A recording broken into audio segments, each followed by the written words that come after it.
The afternoon sun was fading, casting long shadows across the busy street. Cars rushed by. People walked fast. No one stopped. Except one, Ethan, a 24-year-old struggling mechanic. Grease still on his hands, worn-out shoes, and a heart that refused to harden, no matter how hard life tried. He had just finished a long shift at a small roadside garage. His boss hadn't paid him fully again. "Next week," he had said. Ethan didn't argue. He never did.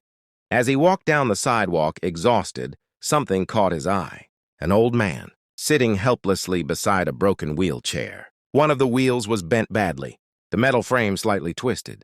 People passed by, glancing for a second, then moving on. The old man's hands trembled as he tried to adjust the wheel, but it wouldn't move. Ethan stopped. He watched for a moment, then walked closer. "Sir, need help?" The old man looked up slowly. His face was lined with age, but his eyes, sharp, observant. "You don't have to," he said quietly. Ethan gave a small smile. "I know, but I want to." Ethan crouched down, inspecting the damage. This is bad," he muttered. "Can it be fixed?" the old man asked. Ethan hesitated. "Not properly, but I can try something temporary." Without wasting time, he removed his small toolkit from his backpack.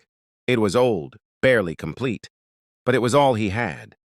He worked carefully, twisting metal, tightening bolts, adjusting alignment. Sweat formed on his forehead despite the cool air.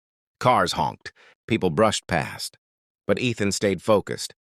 The old man watched him silently. After nearly 20 minutes, Ethan leaned back. "Try now." The old man slowly pushed the wheel.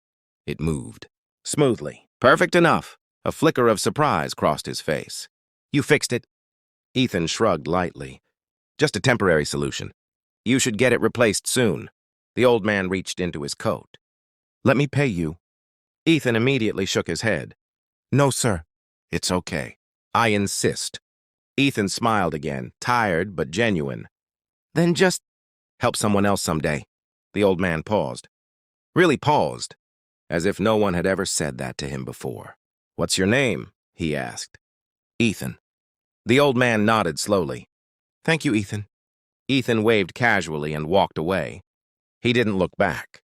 He didn't know that he had just changed everything. 3 days later, Ethan's life hadn't improved. In fact, it got worse. The garage owner fired him. "No customers. I can't afford you." Just like that. No savings, no backup plan. Ethan walked out quietly, holding his small toolbox. Again, no complaints. That evening, rain started pouring. Ethan sat at a bus stop, drenched, hungry, and unsure of what to do next. Then, a black luxury car stopped in front of him. He frowned. The window rolled down. "Get in." Ethan froze. It was the same old man. Inside the car, everything felt different. Warm, comfortable, quiet. Ethan looked around, confused. "Sir, what is this?" The old man smiled slightly. "Just a ride." They arrived at a massive building. Glass walls, security guards, valet parking. Ethan stepped out slowly. "What is this place?" The old man looked at him. "My office." Ethan blinked. "Office?" This wasn't an office. This was an empire.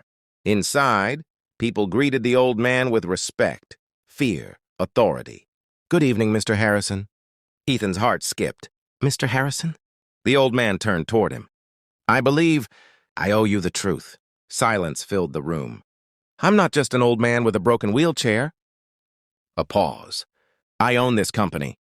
Ethan stared. "You're a billionaire?" Mr. Harrison smiled faintly. "That word doesn't matter. What matters is what people do when no one is watching." Ethan didn't know what to say. "I want to offer you a job," Mr. Harrison continued. Ethan blinked again.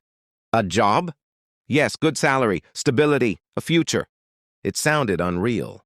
Too easy. Too perfect. Ethan hesitated. "Why me?" Mr. Harrison stepped closer. "Because you helped me when you thought I had nothing to offer you." Ethan looked down at his hands. Rough, dirty, honest. "I don't have qualifications," he admitted. "I can learn." Mr. Harrison nodded. "That's enough." But then Ethan said something unexpected. "Can I think about it?" Mr. Harrison raised an eyebrow. Most people wouldn't hesitate. Ethan gave a small, thoughtful smile. Most people weren't raised the way I was. That night, Ethan couldn't sleep. This was his chance. A way out. A better life. But something inside him felt uncertain. Why? The next day, he returned. Mr. Harrison was waiting. Well? Ethan took a deep breath. I'll accept, but on one condition. The room went silent. Mr. Harrison leaned forward slightly. Go on. I don't want a special position just because I helped you. A pause. I want to start from the bottom. Even the executives in the room looked shocked. Mr. Harrison studied him carefully. Then he smiled. For real this time. Interesting. Months passed. Ethan worked harder than anyone. Entry-level tasks, long hours, no shortcuts, no special treatment. Some coworkers mocked him.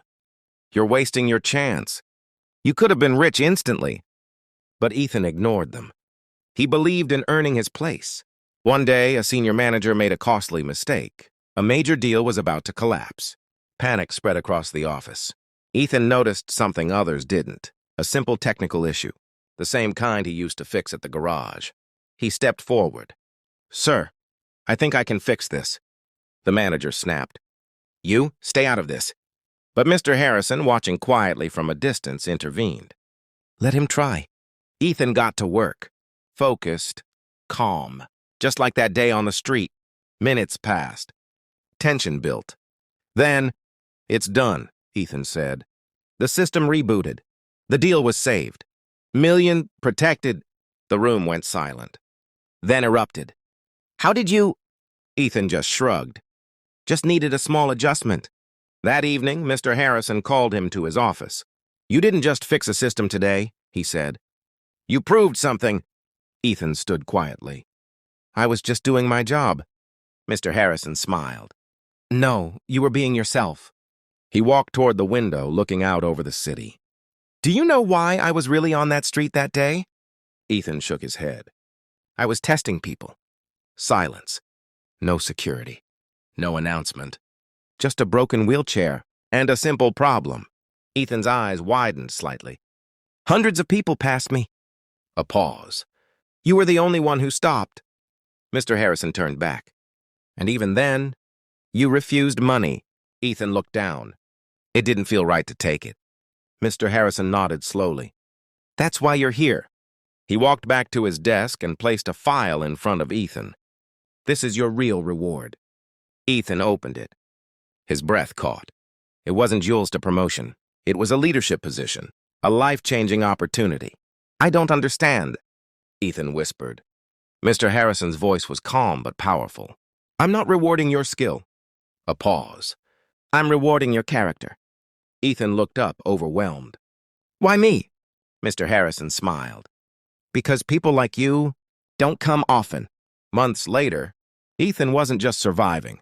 He was leading. Helping others. Creating opportunities, just like he once wished for. One afternoon, he walked past the same street where it all began. And there sat another man. Struggling, broken cart. No one stopping. Ethan didn't hesitate. He walked over. Need help? Sometimes, the smallest act of kindness doesn't just fix a moment.